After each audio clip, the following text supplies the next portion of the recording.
Hey everybody, welcome back to my channel. This is Horror Trans. My name is Stephanie Bree.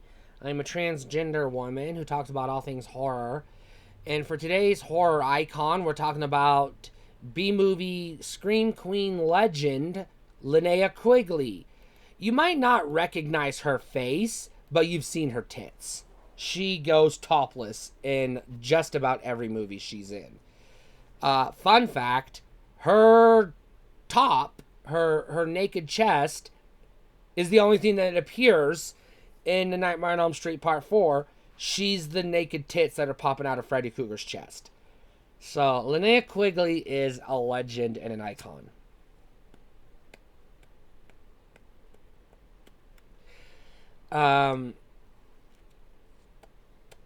She, I think, intentionally plays in bad movies because she knows her shtick, she knows her audience, and she knows her range as an actress, you know, which is pretty much take her top off and scream until someone cuts her throat. That's her range as an actress. She's pretty good in some of the stuff she does, though. Sometimes she'll be the highlight of whatever you're watching.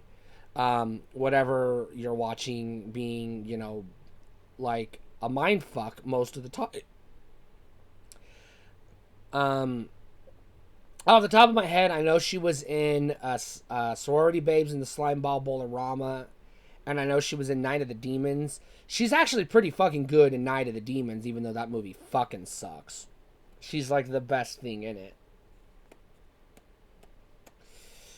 And even though she gets naked in like 97% of the movies she stars in, Sorority Babes in the Slimeball Bolorama, which is about sorority girls going topless, that's the point of the movie. She doesn't go topless in that one movie, which is like, I guess, off-brand for her. She is a beautiful woman, though. You got to give her credit for that. And I'm not going to say she's got much range as an actress, because she doesn't. She leans into the B-movie cheese. She's just like dripping with cheese, and she knows it. And she's like, she has a blast making these movies, you can tell. I'm just going to roll through her filmography. She's not always credited as herself in some of these movies, especially some of the early movies. But these are the movies, according to Wikipedia. Starting in 1975, she was in Psycho from Texas. In 1978, she was in 3 movies. Death Sport, Fairy Tales, and Auditions. In 79, she was in Summer Camp and Stone Cold Dead. In 81, she was in Graduation Day, Don't Go Near the Park, and Nice Dreams. I have not seen any of these movies. In 83, she was in The Black Room, Still Smoking, Get Crazy, Young Warriors, and Nudes in Limbo. In 84, she was in Savage Streets, Silent Night, Deadly Night, which I do remember that, Party Games for Adults, and Fatal Games. In 85, she was in Kidnapped Girls Agency and The Return of the Living Dead. By the way, she's one of the most iconic characters in Return of the Living Dead. You'll definitely recognize her from that if you've seen it. In 86, she was in Stalked, Scorpion, Avenged, Sweethearts, and Beverly Hills Girls. I have not seen any of those. In 87, she was in Flash, Creepazoids, and Treasure of the Moon Goddess. Creepazoids is on my list. Those other two I've never heard of. In 88, she was in Sorority Babes in the Slimeball Bolorama, Nightmare Sisters, Hollywood Chainsaw Hookers, Night of the Demons, probably the best performance I've seen her in, Dead Heat.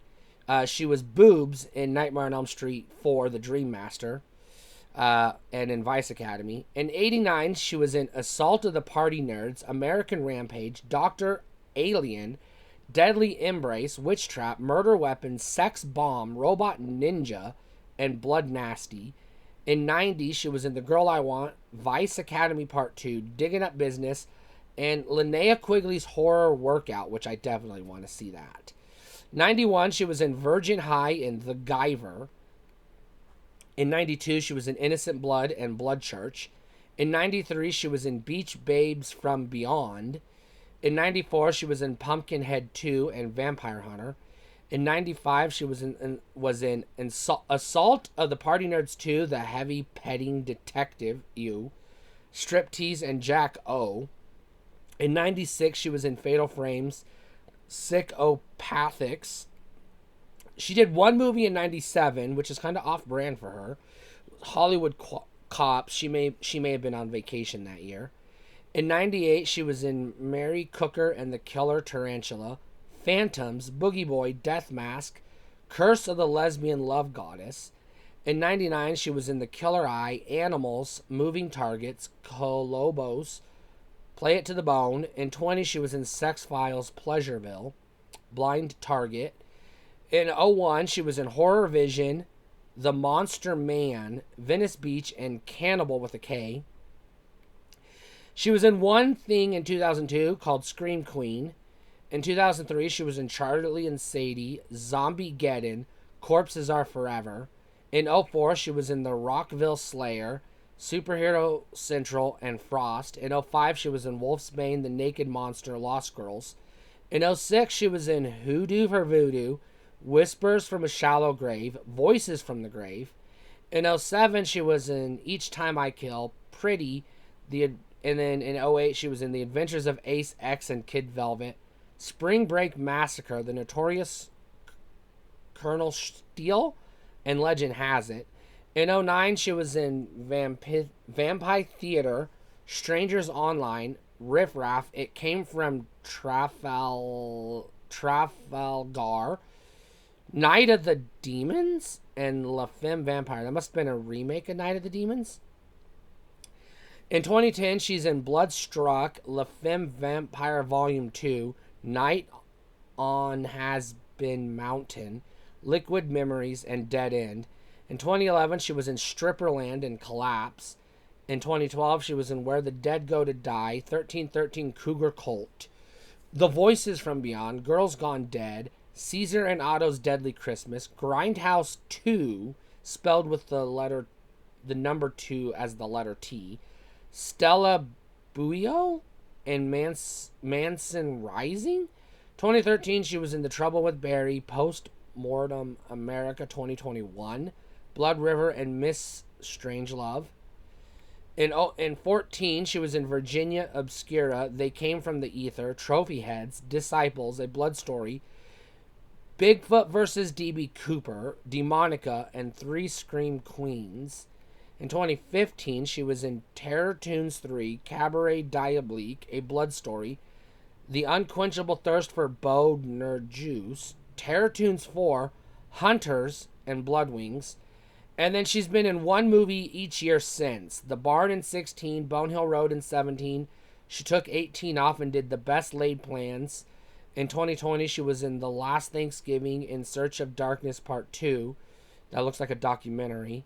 In 21, she was in New York Ninja. In 22, she was in The Barn Part 2.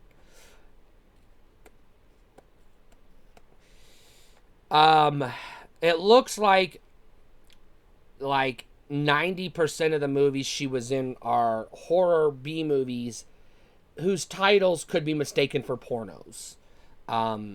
Very easily. I think Linnea Quigley knows what she's doing. She knows her audience. She knows who her fans are. And she's not your typical horror icon because she is not usually in...